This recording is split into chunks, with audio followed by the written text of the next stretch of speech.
Listo. Muchas gracias a todos por estar esta noche con nosotros. Esta es nuestra cuarta edición del año, ¿no? De perspectivas en los mercados financieros. Como siempre, como de costumbre, tenemos a nuestros dos ponentes, Alfredo Silló, ¿no? Nuestro director ejecutivo, y Rolando Luna Victoria, nuestro gerente de inversiones. Vamos a hablar un poco sobre lo que ha acontecido pues los últimos meses, un poco lo que estamos esperando para sacar cierre de año. Creo que ha sido un año con bastante movimiento. Así que primero pues Alfredo va a conversar un poco sobre la parte económica y Rolando, como de costumbre, va a cerrar con un poco las perspectivas y cómo todos estos impactos económicos influyen en los mercados financieros, ¿no? Al final también vamos a dejar un espacio, ¿no? de 15 minutos para responder cualquier consulta que puedan tener. Así que abajo en sus pantallas deben tener un botón de Q&A.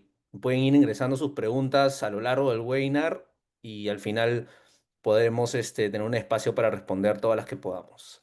Sin mayor preámbulo, le cedo el paso a Alfredo para que arranque. Gracias Jesús y gracias a todos por su presencia.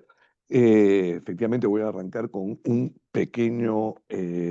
con una pequeña revisión de temas de economía y voy a tratar de ser bien económico con esto, pasar en 5 o 6 slides, un poco una visión relativamente somera de lo que estamos viendo, ¿no? Primero que nada, siempre como arrancamos, nos actualizamos con las proyecciones de la Reserva Federal de Estados Unidos que básicamente están en misma línea de lo que estuvieron al mes, a fines de junio de este año. Como saben, cada 3 meses la Reserva Federal actualiza sus proyecciones. La última actualización, acá me fui de página, la última actualización no ha cambiado mucho, pero lo que estamos viendo básicamente es que lo que se proyecta como crecimiento tanto para el 2025 como para el 2026 está en un rango entre 1,5 y 2% en general. Si nos vamos al rango, 1,8% es la mediana para cambio real PBI el próximo año, que básicamente nos dice que hay un crecimiento relativamente moderado de la economía americana y hay todo un debate sobre si lo que estamos viendo es a una desaceleración, una aceleración, y vamos a entrar a ese tema cuando hablemos un poco más en detalle de cuál es este debate y cuál es el dilema que enfrenta la Reserva Federal, que es la que ha presentado estas proyecciones. La tasa de desempleo 4,5, 4,4%, tampoco ha cambiado mucho eso con respecto a junio, y básicamente lo que nos dice es que es una economía en general debajo del 5%, se habla de una economía que está en pleno empleo. Y estamos hablando además, o por lo menos la Reserva Federal está hablando de números de inflación que están un poco por encima de lo que se denomina como zona de confort para la Reserva Federal, que es 2% o debajo en términos de inflación. Lo cierto es que sobre este tema y sobre las consecuencias de la nueva política arancelaria de la administración actual en Estados Unidos, vamos a hablar un poco más adelante y cómo eso es central en este debate sobre qué acciones debería seguir la Reserva Federal. Proyectan de todas maneras un recorte de tasas, tanto para fines de año como para, no un recorte muy drástico para el próximo año, pero hay un rango relativamente abierto porque, a diferencia de hace, pongamos, 12 meses, hay hoy día un disenso entre los distintos miembros de la Reserva Federal sobre cuál debería ser el rumbo de política de tasa de interés, a dónde debería ir y qué tan rápido debería bajar. Eh, en resumen, se proyecta algo más de crecimiento, algo más de inflación, pero vamos a entrar un poco al detalle. Y el primer tema es inflación acá. Y este es el tema que está impidiendo que la Reserva Federal sea más rápida, drástica, que se mueva más rápido, bajando las tasas de interés. Hoy día la tasa de interés de la Reserva Federal, los Fed Funds, están entre 4 y 4,25%. La inflación, que es la línea ploma, y este cuadrito lo hemos presentado antes, la línea ploma nos dice que el último número está en 2,94%. Es significativamente menor al 9% que se registró durante el 2022, que fue un número que fue consecuencia de esta ruptura de cadenas logísticas de la pandemia, ¿no? Esto lo hemos hablado varias veces. Pero lo que preocupa a la Fed es el número que nos da esta encuesta. 4,8% es la expectativa de inflación a un año cuando se encuesta a la gente. Y este número es preocupante porque finalmente la inflación sí es un fenómeno monetario, pero es un fenómeno que se alimenta de expectativas. Si la gente cree que las cosas van a estar más caras el próximo año, bueno, las compra hoy. Y eso de comprarlas hoy genera inflación. Es como que se da una profecía autocumplida. Por lo tanto, este es un dato que a la Fed le preocupa y es el dato que ha restringido a la Fed en este proceso de bajar tasas. ¿Por qué subió tanto esta expectativa de inflación? Se disparan a partir de abril de este año cuando se anuncia la nueva política arancelaria, el Liberation Day, como lo llamó Trump, y ese anuncio, básicamente los números de aranceles eran significativamente más altos que aquellos que se han terminado negociando. No todos se han terminado de negociar, pero digamos que se arrancó arriba como proceso de negociación y el Ejecutivo americano ha ido bajando esos aranceles otra vez como resultado de los procesos de negociación con sus socios comerciales.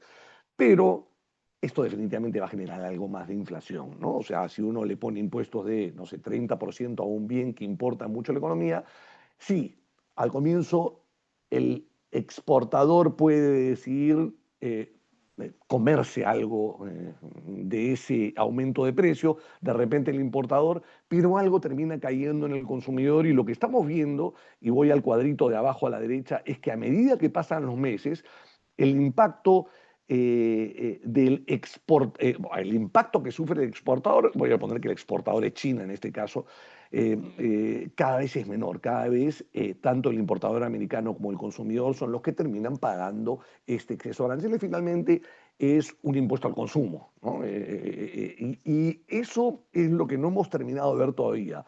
Eh, Al comienzo se pensaba, o por lo menos las expectativas inflacionarias, como se ve en ese cuadro, en la línea azul, se habían elevado mucho, pero lo cierto es que al pasar de los meses, el impacto de los aranceles no ha sido tan drástico.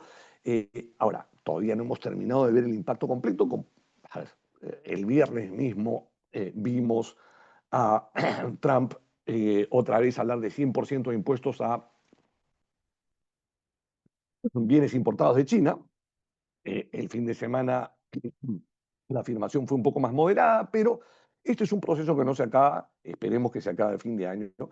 Pero es un proceso que definitivamente algo de inflación va a causar. Ahora, la pregunta es si esto gatilla un proceso de inflación continua o si simplemente es, oye, una vez que terminamos de fijar las nuevas tarifas, los precios se establecen y quedan de ahí en adelante sin generar un fenómeno de inflación continua, ¿no? Eso es algo que está por verse, pero es un factor muy importante porque esto es lo que ha restringido a la política monetaria en Estados Unidos, ¿no? El proceso de flexibilización de política monetaria, para ser más preciso.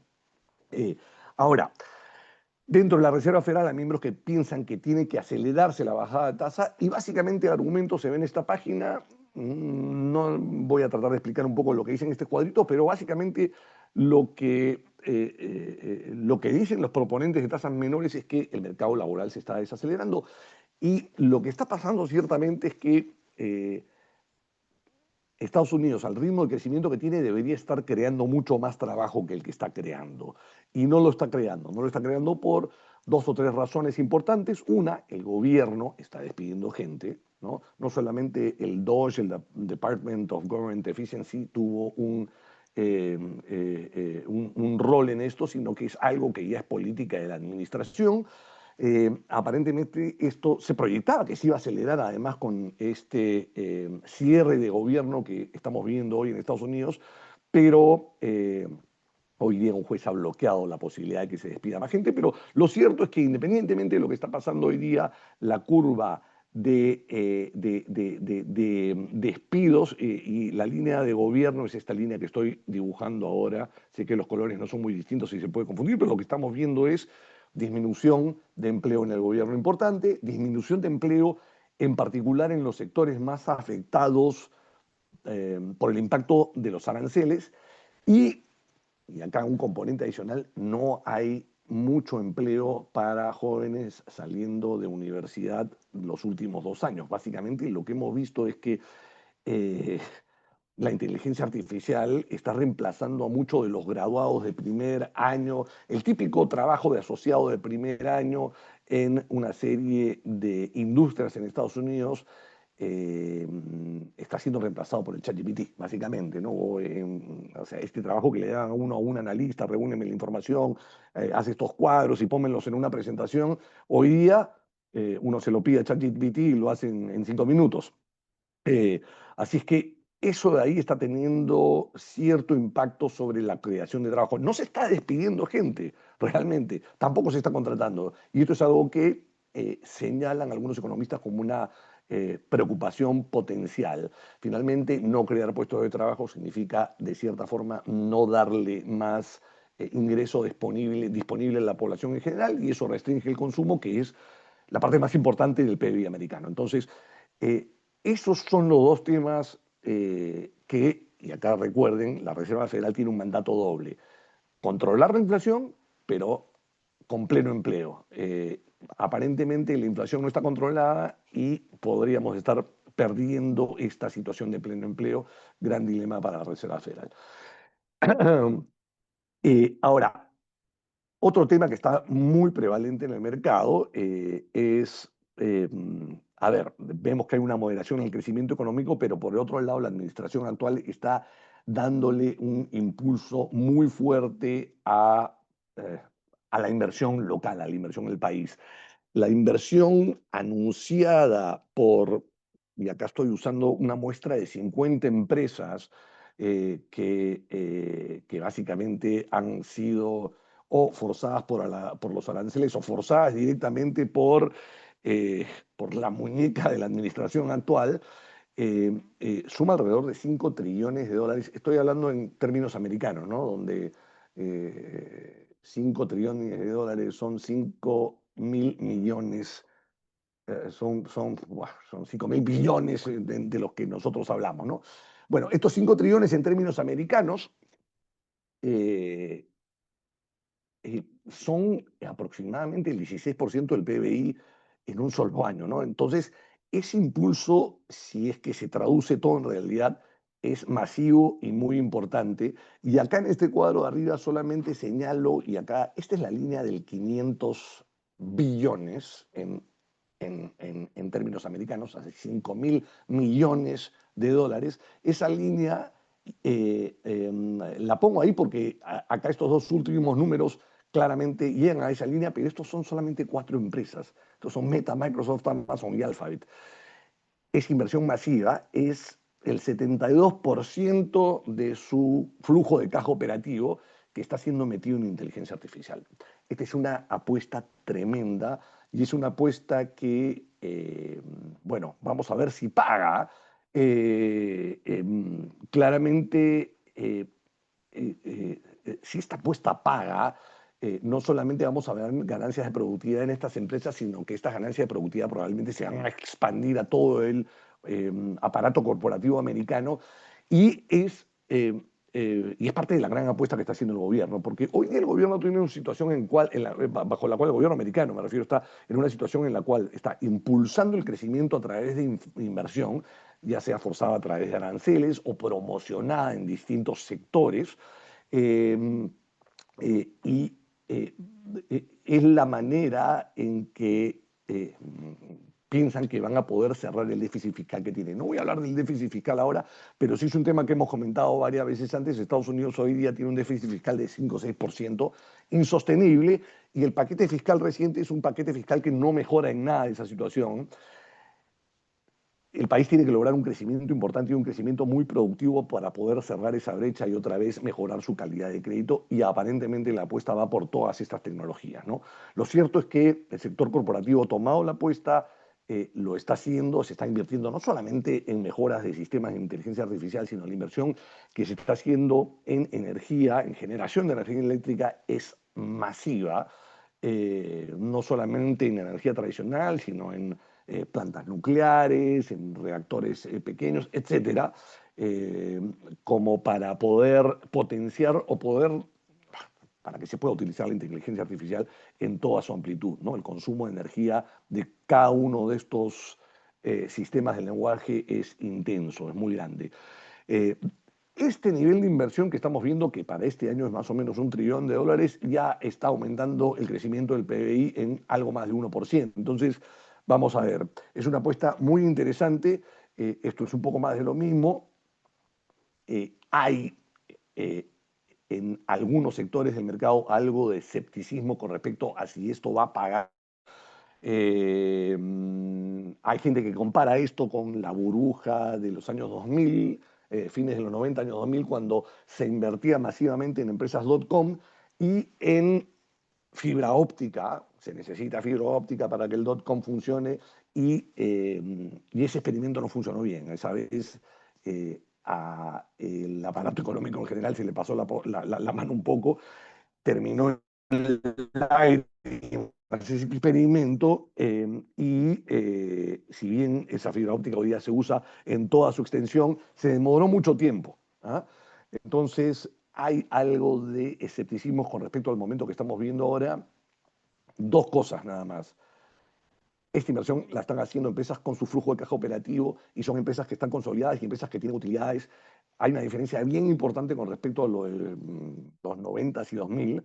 En esa época el Nasdaq no tradeaba sobre ganancias, tradeaba sobre futuras ventas, ni siquiera sobre ventas, porque había un cuerpo importante de estas empresas que eran básicamente business plans. Hoy día, cualquiera de esas empresas que están en la pantalla, Nvidia, OpenAI, Amazon, Google, Meta, Microsoft, vale billones porque genera billones, ¿no? En verdad, trillones es el número que tendría que haber dicho, porque Nvidia, OpenAI, perdón, Nvidia, Amazon, Google, Microsoft valen todas estos montos, ¿no? Entonces, estamos por ver ese impacto. Habiendo dicho eso, los analistas de mercado están un poco más optimistas con respecto a ganancias. De hecho, la proyección de ganancias, lo que está en el cuadro de la derecha, en la medida en que nos hemos acercado a la temporada de reporte de ganancias, hoy día, habiendo cerrado el tercer trimestre, justamente estamos ya viendo los primeros reportes de ganancias hasta el tercer trimestre y por el momento los resultados que han salido varios resultados ya del sector bancario en particular, han salido muy bien, han salido muy bien, como que respondiendo a esta predicción o a esta previsión de buenos resultados corporativos y lo que se proyecta para el próximo año sigue estando muy positivo, ¿no? Así es que por ese lado, sí, hay un nivel de optimismo importante, pero es un optimismo mm, en el cual no se ha perdido el debate con respecto a si los precios están bien, si hay una burbuja o no, lo cual es positivo. Siempre es bueno tener un poco saber que hay un poco de previsión y cuidado en el mercado. Eh, Así es que acá yo lo dejo y le doy pase a Rolando para que nos hable un poco ya de los números específicos y retornos que estamos viendo. Muchas gracias, Alfredo.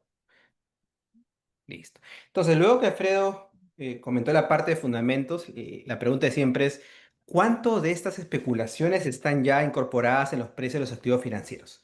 Como hemos dicho siempre, el mercado financiero adelanta gran parte de la información y por ende gran parte de esto ya puede estar de alguna manera descontado en el nivel de los bonos, de las acciones, de los commodities, del dólar, por ejemplo.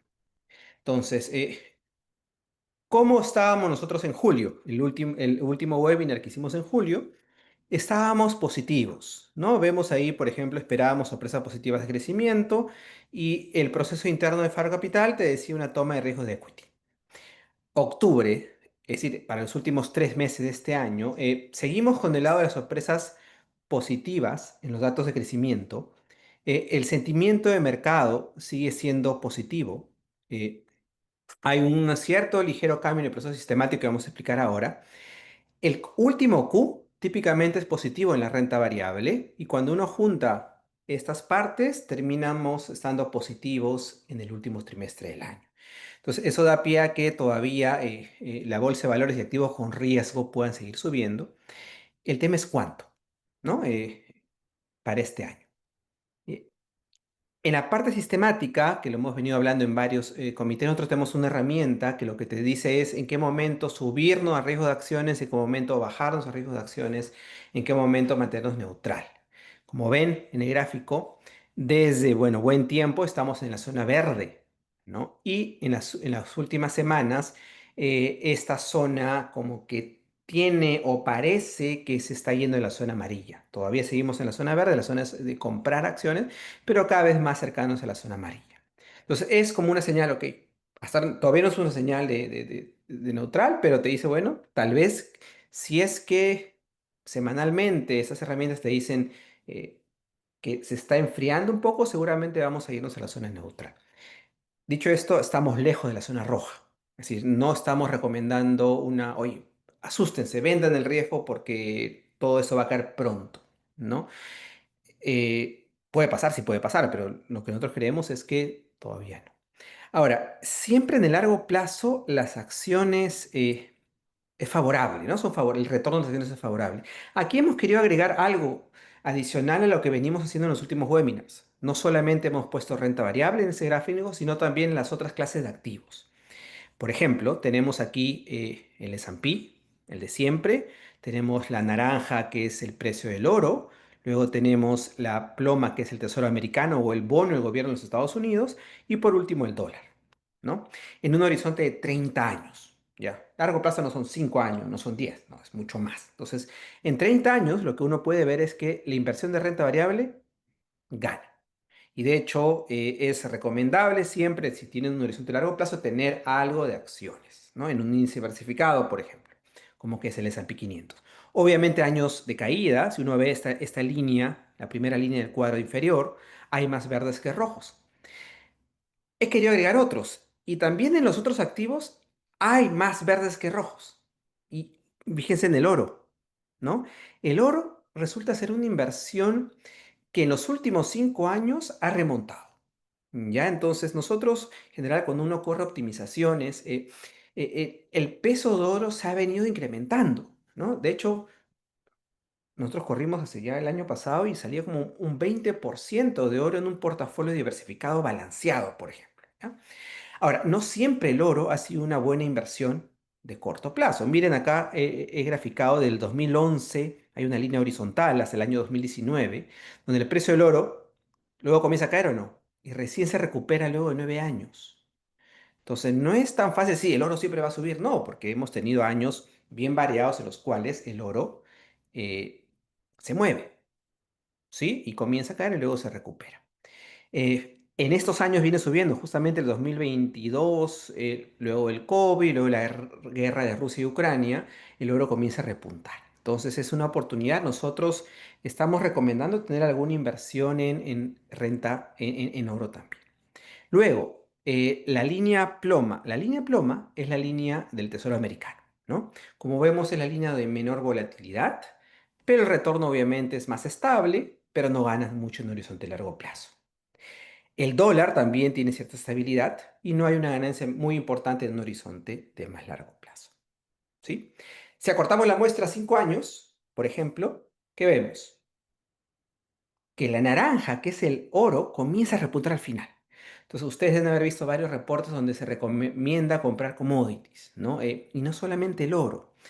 Eh, entonces, ¿cuál es la recomendación aquí? Diversificar, ¿no? Hemos estado largos, acciones buen tiempo, pero siempre es bueno tener también otras clases de activos que son cíclicos, ¿no? Como sabrán, los commodities son brutalmente cíclicos. Y en la parte commodities hay varios tipos de commodities.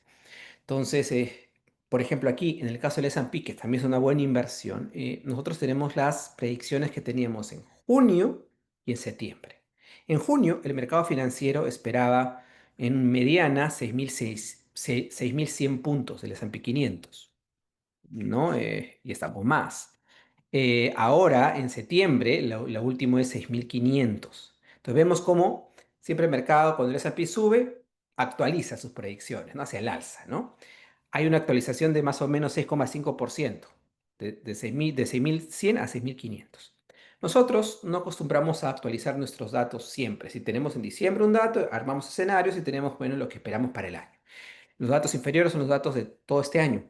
No hemos venido con esto.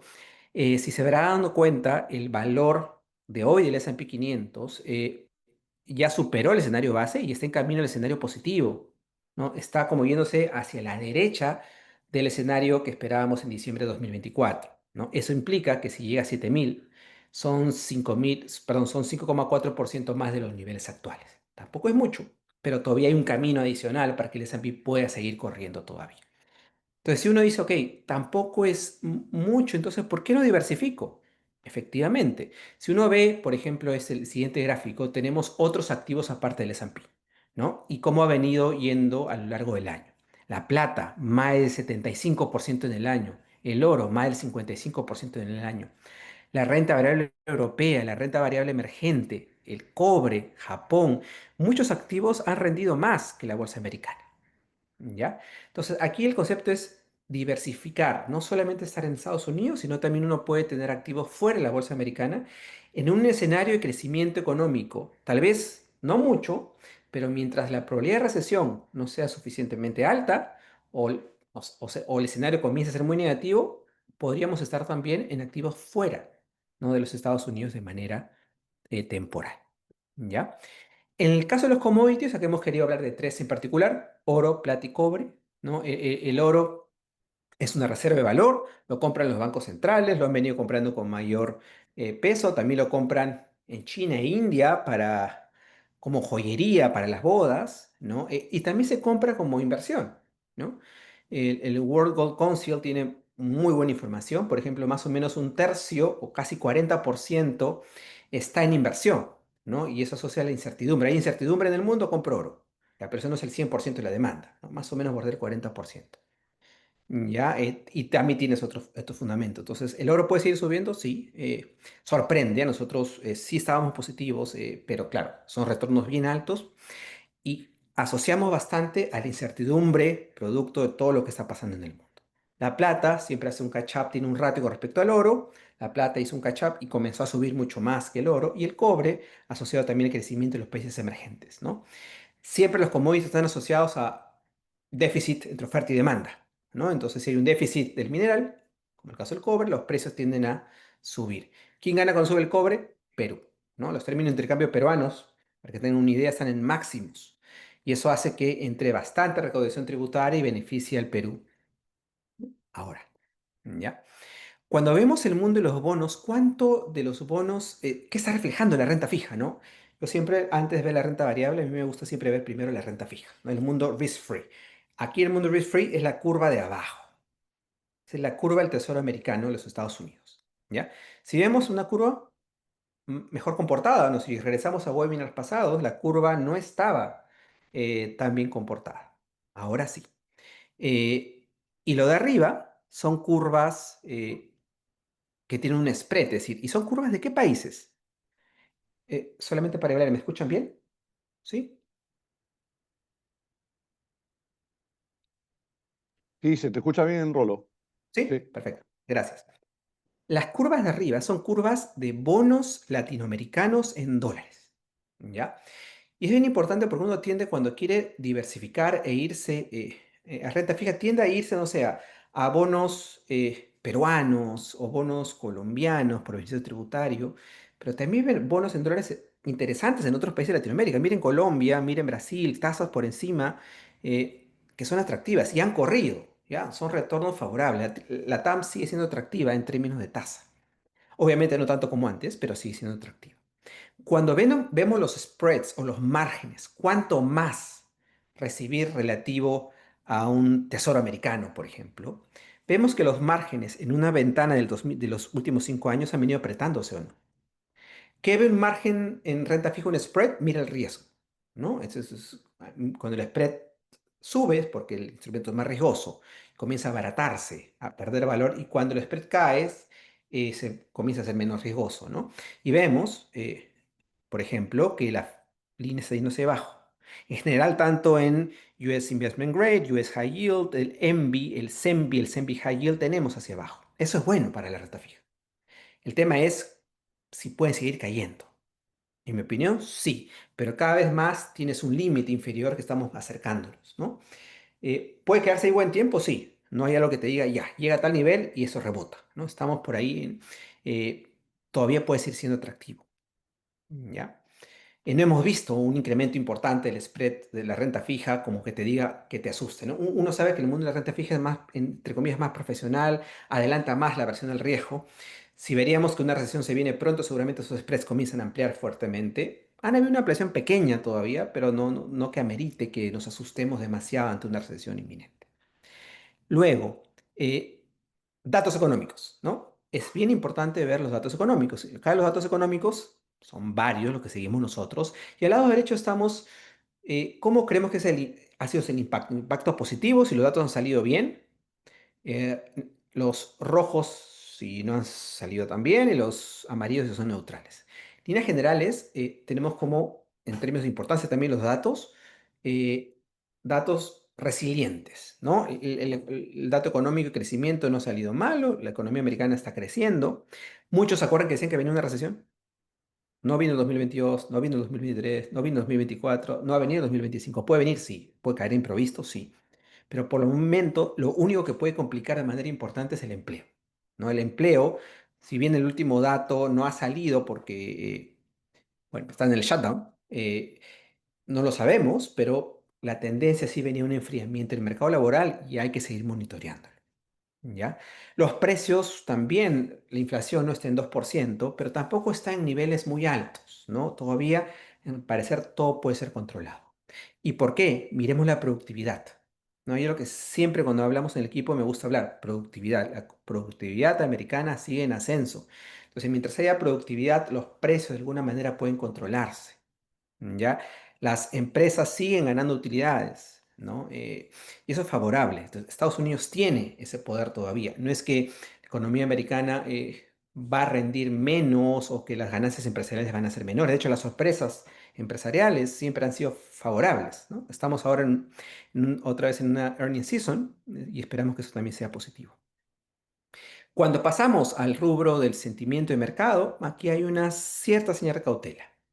Si vemos la línea ploma, ¿no? O celeste, hay como un ligero hacia abajo, ¿no? Entonces, todavía sigue siendo positivo. El bullish menos el bearish, esto es positivo, sí, eso es favorable, pero bueno, hay un cierto ligero como desaceleración. Entonces hay que monitorearlo porque el sentimiento es muy importante. No está en extremos todavía, ¿no? Que te diga salte, pero hay que monitorearlo. Por sentimiento, en nuestro proceso es muy importante y todavía está del lado de estar invertido en el mercado. La profundidad del mercado sigue siendo favorable, es decir, más del 90% de los mercados del mundo de renta variable que están dentro del ACWI están al alza con respecto a su media de 200 días. Entonces te dice, ok, Rolando, no te asustes. Si uno ve en los últimos meses, siempre ha habido mucho miedo, ¿no? Oye, el miedo, pero te volteabas la vuelta y el mercado seguía subiendo. Como que la parte soft era más negativa que la parte hard, pero la profundidad sigue siendo favorable. Entonces eso me da pie para seguir creyendo que el mercado puede seguir subiendo. Hemos tenido eventos recientes donde el mercado, como el viernes pasado, cae fuerte, ¿no? Pero mira el recupero.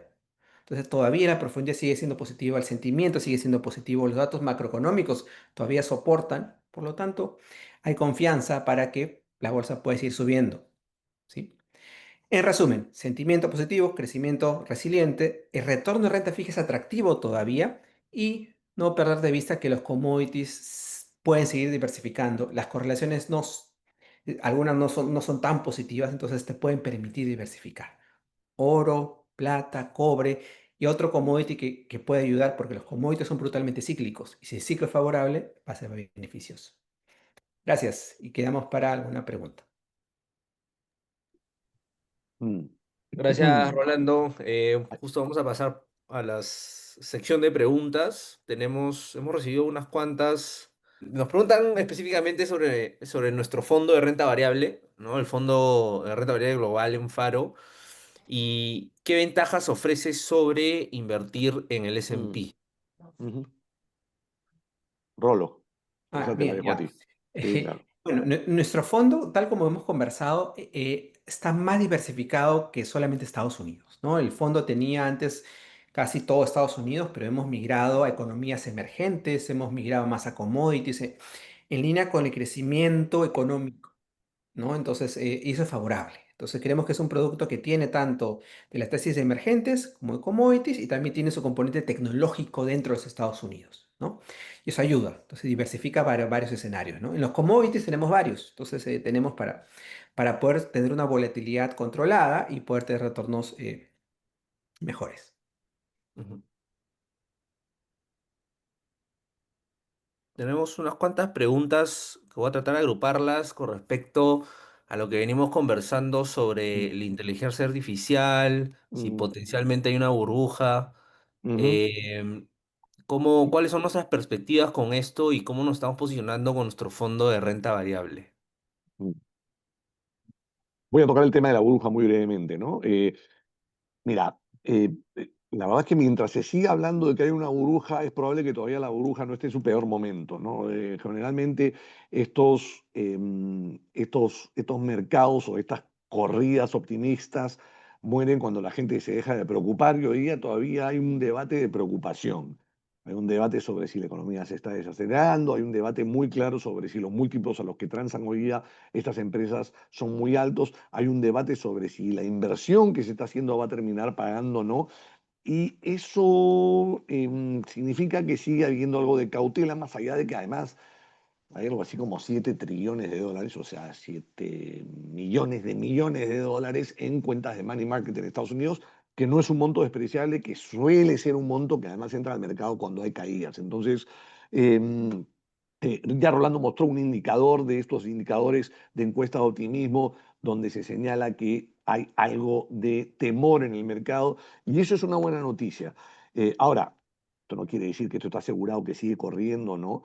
Pero algo de confort da que siga siendo, que siga habiendo algo de escepticismo, ¿no? Hay algunos puntos de preocupación. Yo diría que más de los múltiplos de acciones, a ver, oro y plata han subido significativamente. La plata tiene mucho más usos industriales que el oro y en particular el uso en paneles solares es importante y hay algo por delante muy fuerte ahí. Cobre, metal industrial, usos industriales. El oro es donde hay muchas preguntas sobre si hay un 5000 en el futuro. Es imposible predecirlo, pero sí hay que tomar en cuenta algo que dijo Rolando en su presentación. Hay periodos larguísimos donde el oro no da nada y de repente hay periodos muy cortos donde el oro desempeña fabulosamente, ¿no? Claramente estamos en uno de esos periodos. Si uno agarrase el periodo 1980-2020, el rendimiento real del oro fue cero. O sea, básicamente no le ganó a la inflación. Pero en un mundo donde hay conflictos geopolíticos más agudos, donde hay un debate sobre el envilecimiento de la moneda, en inglés le dicen el debasement of the currency, ¿no? O sea, si hay presión sobre la Reserva Federal para que actúe más políticamente y menos técnicamente, bueno, la gente decide me voy a cubrir con oro y eso es lo que estamos viviendo hoy. Entonces, yo creo que todos esos debates básicamente significan que no hay un, un mundo, no, no hay, el nivel de responsabilidad no está en niveles donde nos estaríamos pensando que vamos para un ajuste de mercado de 30%. Me parece que no estamos en esa situación. Dos signos de preocupación, sin embargo, porque no quiero dejar esto, estamos viviendo hoy dos procesos de quiebra de dos compañías en Estados Unidos, Tricolor y First Brands, que han puesto algo, que han generado algo de alerta en el sistema bancario americano. No parecen ser de un tamaño que pueda causar preocupación sistémica, pero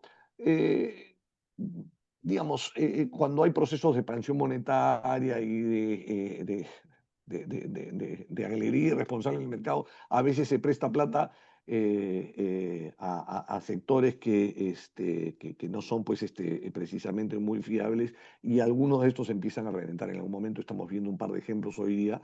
Eh, Nada, hay que prestar hay que estar atentos a qué viene después de eso, porque no significa, a ver, no es para aprender la alarma, pero hay que estar monitoreando que esto no se transforme en algo más, no quiero decir la palabra sistémico porque creo que todavía estamos muy lejos de eso, pero que genere una reacción en cadena, ¿no?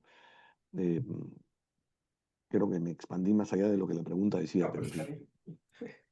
bien. Mm, Sí, justo, bueno, tocando ese tema, siempre nos preguntan sobre los sectores que más nos gustan, ¿no? Me parece que mm, al inicio de años también mencionamos, uno de esos sectores era el sector financiero. Nos gusta todavía. Este, Sí. seguimos bullish con, con esos Sí, nos gusta sectores. bastante. A ver, Rolo, me estoy adelantando acá, pero básicamente lo que estamos viendo ya en reportes, los reportes adelantados que han dado Goldman, Morgan Stanley, Bank of America, Wells Fargo, hoy, resultados del tercer trimestre, la verdad que mejor que lo esperado y básicamente dos cosas que son importantes. Uno, en la medida que las tasas de interés de corto plazo, porque las que define la Reserva Federal son las de corto plazo, bajen, el negocio bancario tradicional se vuelve más rentable, básicamente porque a la ahorrista le pagan la tasa más baja posible y la Reserva Federal pone esa tasa y más bien se presta a largo plazo a tasas más altas. Esa es la naturaleza del negocio bancario tradicional y eso, un escenario de bajada de tasas de corto plazo favorable al negocio bancario tradicional. Pero además de eso, la volatilidad del mercado le da mucha comisión a los fondos, a los bancos, perdón, más especializados en brokerage y en transacciones.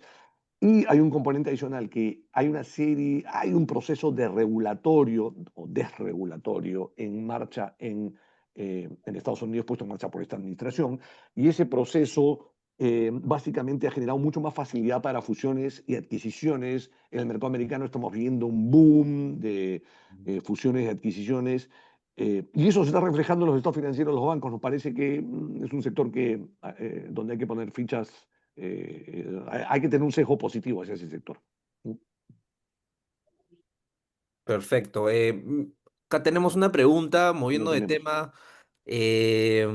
Bueno, también vimos un poco en la presentación el tipo de cambio y la moneda. Nos preguntan sobre el tipo de cambio actual. Si vemos que, Sol dólar. sí, Eh, el sol dólar. Si es que vemos que todavía hay un poco más espacio mm, para que siga cayendo. Ya, Vamos a mira, por ver. mi lado yo lo veo para abajo todavía. ¿Ah? Sí, en Mm, camino más al 330 que subiendo al 350. Y eso más que mm, todo por factores globales. Hay un buen influjo de dólares al Perú, producto de las eh, exportaciones, relativo a las importaciones. Entonces, X mayor que M, entran más dólares por recaudaciones. Entonces, los dólares vienen, el Banco Central tiene que operar seguramente. mm, Por factores globales, favorable. El tema es la parte interna, ¿no? Y ujú, ya vi el época de Castillo cómo reaccionó. mm. Típicamente tiene que pasar algo muy negativo para que reaccione hacia arriba, es decir, hacia buscando el 4, ¿no? Pero bueno, la parte política sí, todo puede pasar ahí, pero Sí, por el sí, factor sí, de acuerdo. global, De acuerdo. haría. Si creo que la parte política va a ser Sí, complicada y tengo un sol por debajo de 340, voy comprando poco mm, a poco, ¿no? Como me voy sí, finalmente, cubriendo respecto al riesgo que puede darse, no sé, en diciembre, enero, febrero, ¿no? Entonces, esa es mi opinión personal, ¿no? sí, de acuerdo. Finalmente el sol es una combinación de cobre y oro, en Mm, términos un poco gruesos estoy hablando, y el cobre y oro están en momentos históricamente altos, ¿no? Los términos de intercambio en Perú están como nunca han estado ahora. Mientras hablamos, se están empezando a lanzar ya bombas lacrimógenas en el centro de Lima y veremos si eso tiene alguna consecuencia, eh, mm, ¿m? Si cae el dólar o cae el gobierno. mm, Ujú.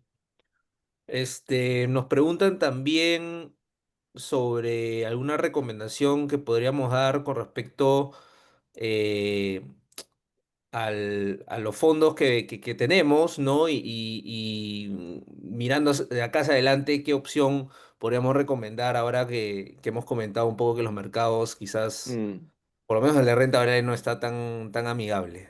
mm. Bueno, está muy amigable, ¿ah? Amigable, al contrario. Está muy amigable. La pregunta es si va a seguir estando muy amigable, ¿no? Ujú. Y Yo es creo difícil que eso. si Dale, yo Rolo, dale. respondo, va a ser el horizonte de inversión. Si tu horizonte es a Mm, diciembre, ten cuidado. Pero si tu horizonte realmente es entiendo. de más largo plazo, aproveche las caídas y anda comprando, ¿no? Y sobre todo la renta variable, ¿no? Es mejor estar invertido que estar desinvertido cuando esto rebota, ¿no? Entonces, Me voy a leer. ahí, tener algo de renta variable y cuánto tener va a estar en función de tu perfil de riesgo, ¿no? Cuánta Mm, volatilidad puedes tolerar.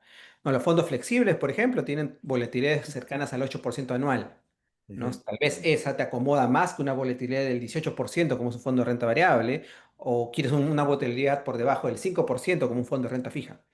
Va a mm, depender mucho de tu perfil, ¿no? Y sí, cuánto esperas ganar, ¿no? Aquí en Perú la mayoría de personas prefieren ser más conservadoras, no les gusta la volatilidad, quieren ganar una tasa más o menos segura, bueno, eso no existe en los fondos, pero las tasas bordean pues las más, entre comillas, menos volátiles, el 5%, ¿no? Pero igual, eso cambia en función de la coyuntura, ¿no?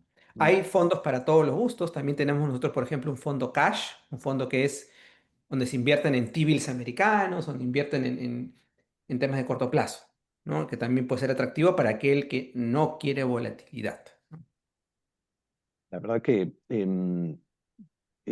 coincido con Rolando, el horizonte de inversión marca un poco cuál debería ser la estructura del portafolio que tiene cada persona, ¿no?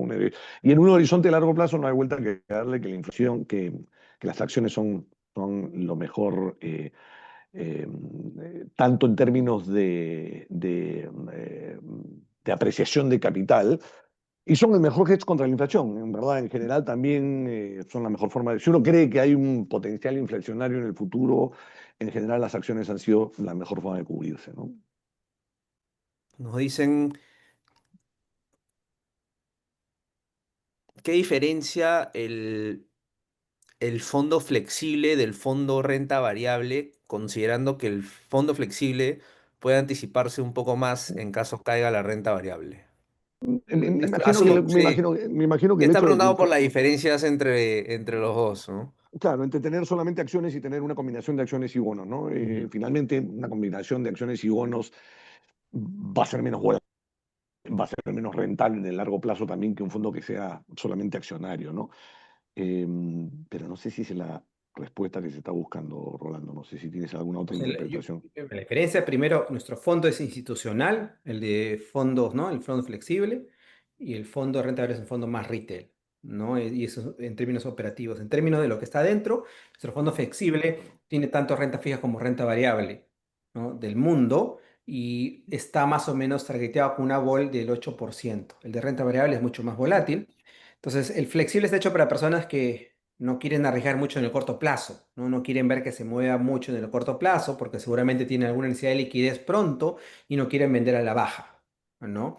Entonces, el de renta variable tiene una volatilidad más alta, que si quiere salir por X motivo, la probabilidad de salir a la baja en el corto plazo es mayor que en el otro.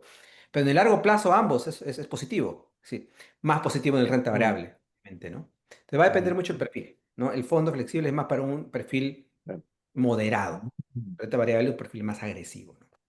Ujú. Y también quisiera adicionar también de que más allá de que sea, digamos, un perfil balanceado y que tenga un poco de renta fija y renta variable, importante mencionar que esos pesos van cambiando, ¿no? Dependiendo de cómo vayamos viendo la coyuntura. Y eso es una Mm. parte importante porque digamos, la volatilidad se podría considerar menor que el de un fondo de renta variable, ¿no? Sí, justamente ese cuadro que puse al inicio, eso refleja parte del proceso del fondo flexible, ¿no? En el Ujú. cual compra más riesgo o vende el riesgo y lo rebalancea con los bonos, ¿no? Ujú. Ujú. Bueno, quizás tenemos un tiempo para una pregunta más.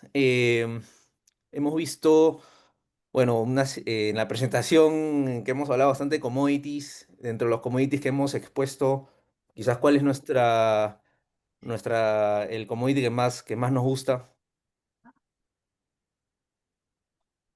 A ver, en mi Pues, opinión, a mí me gusta una canasta de commodities, más que un commodity individual, porque cada commodity responde a una oferta y demanda mm, propia, ¿no? En términos de metales preciosos, corto plazo la plata, ¿no? En términos también tenemos el uranio o otros metales como el cobre también, ¿no? Pero no me gusta verlo de manera individual, porque es una canasta, ¿no? Porque hay que aprovechar las correlaciones que hay entre ellos también, ¿no? yo me voy a mandar con una respuesta, Rolo, pero yo Ya, prefiero el cobre. Yo, o sea, pero ¿por qué? Por un horizonte de plazo más largo. claro. O sea, creo que hoy día estamos viviendo circunstancias medio particulares que han hecho que los metales preciosos surjan como han surgido, pero me parece que ah, eso es más ganancia de traders, pero para inversionistas que tengan un perfil, un horizonte más largo, me parece que es mejor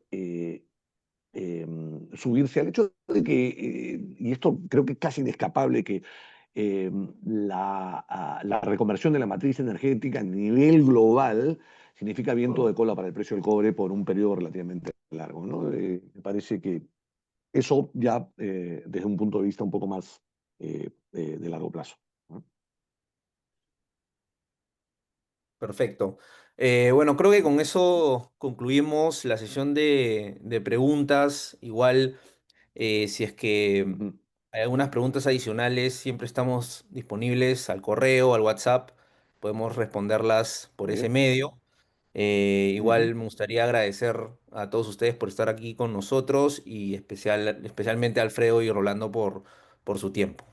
No, bueno, gracias a los presentes. Gracias. Muchas gracias, Jesús. Conversamos. Gracias. Cuídense. Saludos.